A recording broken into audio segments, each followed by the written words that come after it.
জ্ঞানী মানুষরা কখনো জ্ঞানের অহংকার করে না।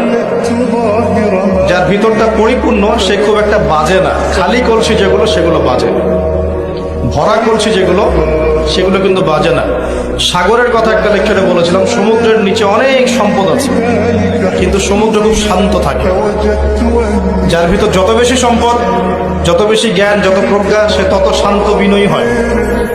আর যার ভিতরে জ্ঞান কম, যার ভিতরে সম্পদ কম, প্রজ্ঞা কম, হিকমা কম, তার লাফালাফি তত বেশি হয়। এটা সেই যুগ, যেই যুগে একটা মানুষও সুদ থেকে বাঁচতে পারবে না, ইল্লা মাশাআল্লাহ। বাঁচতে পারবে কারা? ওই যে ছোট্টখাটো দ্বীপে যারা বাস করে, সোসাইটির সাথে কোনো সম্পর্ক নাই, ওরা হয়তো পারতে পারে। নাগরিক জীবনে কেউ সুদ থেকে বাঁচতে পারবে না। এই যুগের কথা নবী সাল্লাল্লাহু আলাইহি ওয়াসাল্লাম হাদিসের মধ্যে বলে গেছেন, একটা যুগ আসবে যখন সমাজের প্রায় প্রতিটা মানুষ সুদ খাবে, যে খাবে না তার গায়েও এসে সুদের ধুলা লাগবে। এটা সেই যুগ। খুব সাবধান, দুদিন বাঁচতে এসে দলীয় দাপট দেখাবেন না, ক্ষমতা দেখাবেন না।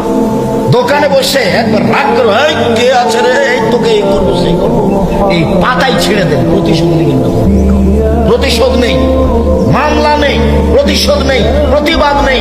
মাটির মানুষ এসেছে, সুপ্রকৃতির জিনিসদের তৈরি মাটির বাস এসেছে, মরে যাবে। একদিন বয়স দেখেছিলাম 40, তারপরে দেখলাম 60, তারপর দেখি নেই। এই জীবনে ক্ষমতা দেখাতে হবে না। হালাল রুজি উপার্জন করবো, 5 ওয়াক্ত সালাত আদায় করবো।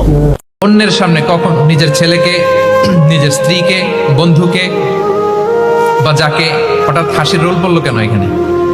কিছু তো অন করে গেছে নাকি কথা নিজের জীবনের সাথে? অন্যের সামনে এইভাবে আমরা যেন কারেক্ট না করি। কাউকে সংশোধন করতে চাইলে আল্লাহর হাবিব সাল্লাল্লাহু আলাইহি সাল্লামের দেখানো পথেই যেন আমরা সংশোধন করি।